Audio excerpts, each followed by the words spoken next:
Hola chicos, en esta ocasión nos encontramos para hablar un poco de la comunicación efectiva. ¿Mm? Bueno, esta comunicación efectiva la entendemos desde unas acciones verbales y unas no verbales. ¿Mm? Bueno, ustedes tienen claro que pues para que exista una comunicación debe haber un receptor, un emisor y un mensaje, ¿sí? Para que exista esa comunicación. Entonces, vamos a hablar un poco de la escucha, del habla, de unos efectos del paralenguaje, ¿sí? De una comunicación no verbal y expresiones, bueno, dentro de esa comunicación no verbal, pues la expresión facial y el contacto ocular. ¿No? Entonces, para escuchar, entonces, debemos entender que tanto nosotros como receptores, como emisores, debemos dirigir y dar instrucciones claras. Que en el proceso de escucha hay una intervención de dos o más órganos que reciben ciertos estímulos, ¿no? Entonces, unos visuales, unos auditivos, unos táctiles, ¿cierto? Y que digamos que en esas acciones son escuchar, observar, ¿no? Tanto para recibir como, digamos, remitir esa información. Debemos entender que la escucha es la habilidad más importante, pero es la menos desarrollada en algunas personas.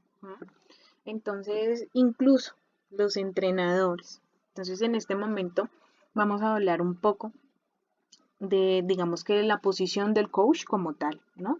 Entonces, un coach debe dirigir y dar instrucciones claras. Debe tener especializado digamos que esos receptores, tanto de los ojos como de los oídos, como una especialidad, ¿sí? De la escucha y de la observación. Debe entender que la habilidad más importante es la escucha, ¿no?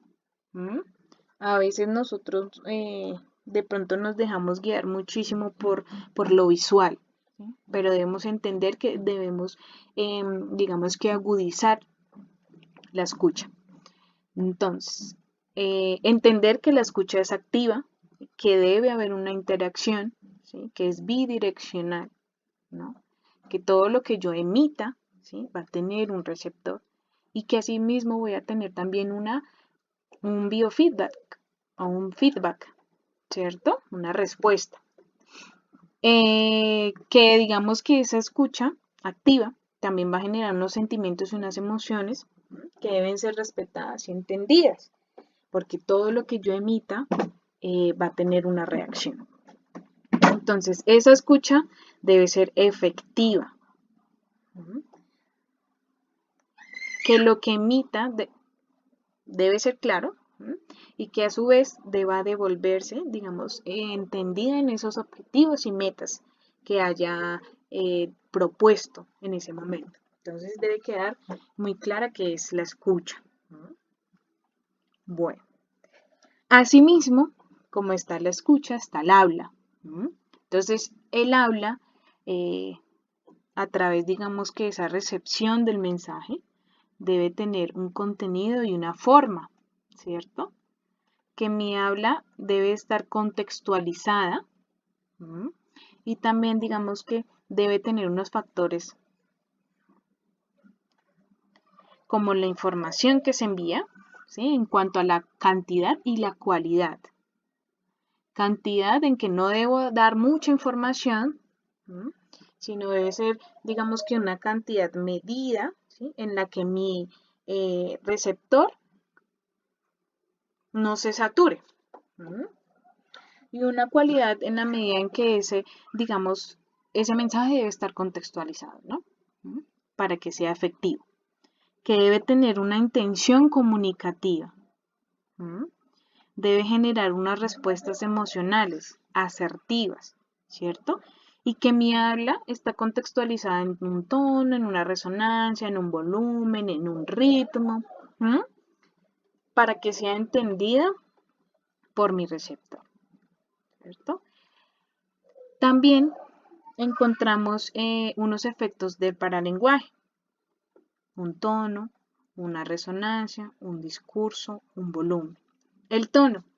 A veces nosotros no realizamos esa evaluación del tono y digamos subimos el tono para hablar, pero pues por el receptor no es entendible lo que está hablando. De pronto puede percibir que se está regañando. Lo mismo la resonancia. ¿Sí? A veces de pronto en esa resonancia no emitimos con claridad lo que queremos decir, ¿no? Sino digamos que resuena, que genera eco, ¿sí? Que no complementamos en nosotros, digamos que un mensaje efectivo. Un discurso, ¿sí? De pronto, digamos que hace conexión a lo que es cuantificable y digamos que es lo cualificable.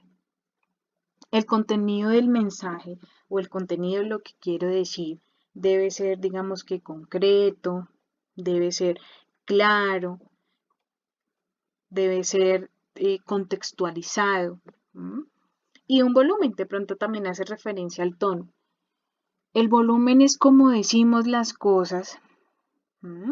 Nosotros a veces hablamos, pero en un tono, un volumen diferente, ¿cierto? Que a veces en el receptor, el emisor quiere decir algo, pero el receptor concluye otra cosa.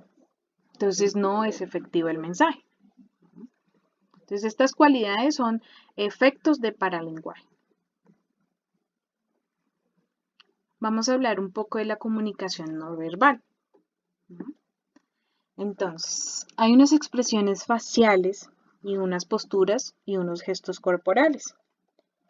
Esto me dice mucho de la persona. Entonces, la expresión facial, de pronto los gestos, ustedes no se han dado cuenta, pero el subir los ojos puede decir muchas cosas. Primero que una persona está recordando algo, ¿no? O me puede decir, digamos, o inventarse cosas, por decirlo así. Puede decir, me disgusta lo que dices, entonces, digamos que voltea los ojos. Eso en cuanto a la expresión de los ojos, ¿no? Al movimiento, perdón. Pero la expresión, digamos, de la boca, lo mismo, ¿sí? Me puede, digamos, decir tristeza. Segundo, me puede decir, no me interesa lo que dices, dudo de lo que dices, sí, un poco digamos que la boca también gestualiza muchísimo. Lo mismo el movimiento de las cejas. De pronto, digamos, las cejas muy arriba me puede decir que es una persona que está, digamos que sorprendida. El alzar una ceja también, pues, me puede decir que es sobradez.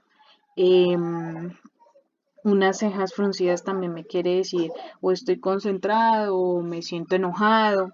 Digamos que la expresión facial es aunque es compleja, me dice mucho de las personas. Lo mismo pasa con las posturas y otros gestos corporales. Cuando una persona está sentada digamos, de una u otra forma cierra los brazos, eso quiere decir que no está recibiendo mi información.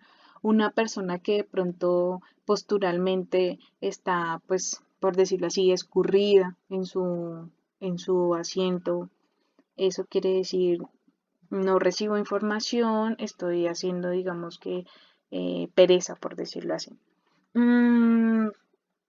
La postura de pronto recta, rígida, me dice que su personalidad, pues, es muy, digamos que, correcta. Una persona que de pronto cierra, digamos, como sus piernas o, sí, eso también quiere decir como sobradez. Bueno, digamos que este tipo de acciones que puede emitir una persona puede ser leída de forma diferente a lo que quiere expresar o de pronto sí es lo que quiere expresar, pero pues de una forma no verbal. los mensajes que se están compartiendo, tanto del emisor como del receptor, y pues bidireccionalmente. Porque pues también el emisor puede transmitir lo mismo, ¿no? Lo que yo les decía, a veces uno los ejercicios los hace con una fuerza, digamos, del 50% y mi receptor solo recibe el 40%, mientras que yo si genero una fuerza y una tonalidad con el 100%, pues mi receptor va a recibir al menos el 50%, ¿no? De lo que yo quiero emitir. Entonces, digamos que esa comunicación verbal y no verbal es totalmente significativa, ¿m? Y que va inmerso dentro de unos papeles más factoriales, ¿no? De factores que puedan darse en esa relación. Y encontramos también unas causas de comunicación inefectiva. Entonces yo ya les había nombrado algunos que son los problemas de emisión, ¿sí? No solo son del receptor, también del emisor, porque si el emisor es un poco, digamos que tímido o cambia su tono de voz o de pronto no es asertivo en la información que entrega o digamos que no es claro en esa información que entrega, ¿no? Entonces no solo es del receptor, de quien recibe el mensaje, sino también del que lo emite. ¿No? La forma del mensaje es inapropiada, ¿no? De pronto entrego demasiada información o de pronto muy reducida, tanto así que mi receptor no lo va a entender, ¿no? Porque deduzco como emisor que la información que entregué pues es clara, es concisa, es concreta, ¿sí? Y mi receptor pues la entendió. Que los mensajes sean inconsistentes, ¿sí? Un poco incoherentes, ¿sí? De pronto con con lo que trato, con mi intención comunicativa, no es coherente al mensaje que entrego. ¿Mm? Problemas de recepción. Bueno, entonces aquí nos vamos totalmente al otro extremo en cuanto a la recepción del mensaje, ¿no? Entonces es lo contrario a la emisión. El receptor recibe una información que de pronto, digamos, a su juicio y criterio no corresponde de pronto a lo que quería recibir o no corresponde de pronto a los objetivos que se tenía del mensaje o a los objetivos, digamos que propuestos por esa comunicación. ¿Mm?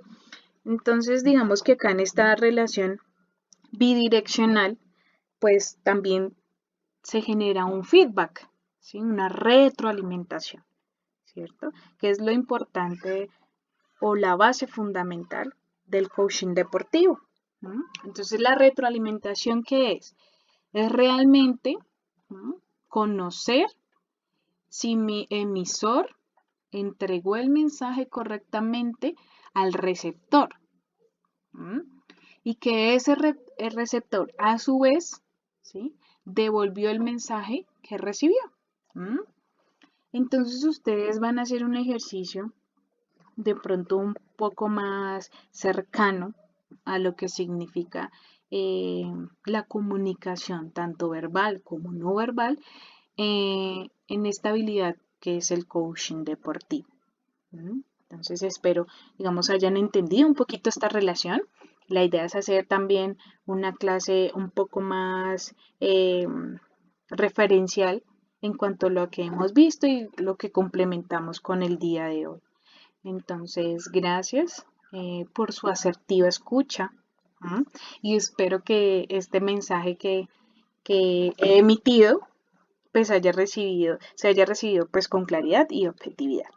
¿Listo? Gracias.